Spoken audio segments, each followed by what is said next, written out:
The next race is a Grade 3 over 2 mile 5, and this is the Coral Cup Handicap Hurdle. The favourite, as you'll see, it's a really open race. The favourite's 10 to 1 for Nicky Henderson. This is William Henry, an 8-year-old.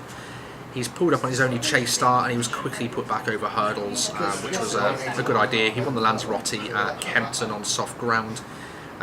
He won here in April 2017, the City Post, and he won that very easily. He was just pushed out after the last, really, so you can see that he had the race in the bag before then. He was travelling strongly throughout. The jockey knew that. Anybody who wants to go and watch the race back will see that he had this one 3 out potentially as far back as that. He was second in January of 2017 in a Grade 2 chase here, and that was behind Holstone, so you can see that it has got Cheltenham form. Rightful favourite, I think, 10 to 1, quite open, so that there could be some each way value to a few of these. The next one just to look at again, if it may run in a previous race on the day, but it's Duke Geneves for Willie Mullins at 12 to 1, a 5-year-old again still. He was behind Next Destination and Cracking Smart, and he's been beaten by Sam Crow over shorter, so he has got good solid form behind class horses, so not a lot more we can say on that, apart from the form does look strong. He may run in this, he may run in an earlier race, but I thought, considering he's second in the market for this race, we must just cover him off really.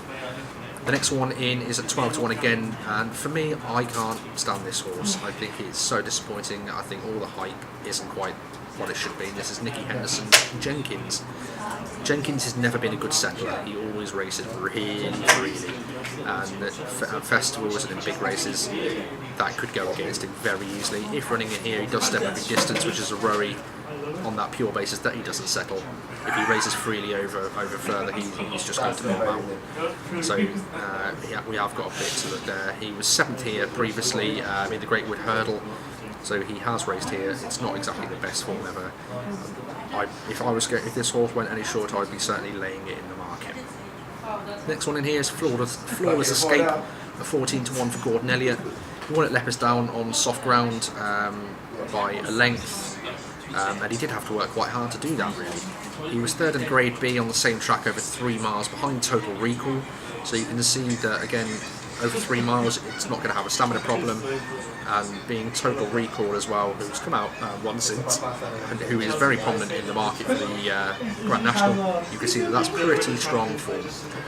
Next one in here for me, I've backed this horse myself a couple of times in Class 4s, and this is for Henderson, and this is OK Corral at 16 to 1. He has also got an entry into the Ballymore where he's got it 25 to 1, so I'd expect him to run in this race. This would be the better race to aim at personally for me, as it's a lot more open and more chances of winning this or getting in a place. It is a step up into Grade 1 company. It's a lot more of an open race, like I say. He has won some Class 4 races previously and been beaten once as well. But for me, you can never. The horse looks pretty decent for me, so it's got a chance of making the frame, if not better. Another one, couple in here, outsiders really for me. The first one just to touch on is Mr. Big Shot for David Pipe at 20 to 1. He was a bumper winner on debut at Uttoxeter on soft ground, and he did win that very easily considering. He's won a Class 4 at Wetherby by 8 lengths, and again that was quite readily won as well. So you can see that when it comes to the finish, he's not exactly being pushed hard. He did win a Class 4 also at Carlisle. He was 1 to 8 on, so everybody expected it to happen. It's not really a race that's worth looking into at all, but he does come in here quite unexposed and could certainly hit the frame, especially at 20 to 1, considering the favourite is 10s.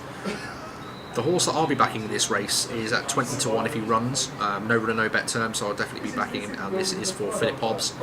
This is Jerry's back. He's 2 very commanding wins at Plumpton and Wetherby, both Class 4s but both easy wins.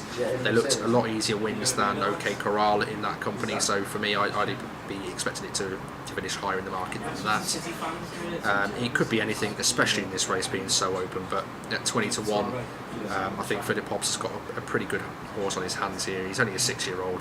So that would be where I'm going with this. As I keep mentioning, this race is extremely open. William Henry, top of the market, he does look quite strong. I would be laying Jenkins. Flawless Escape does hold some form claims in this race, but the 20 to 1 Jerry's back for me is a good horse in here for JP McManus if he does run. So that would be my angle on this race.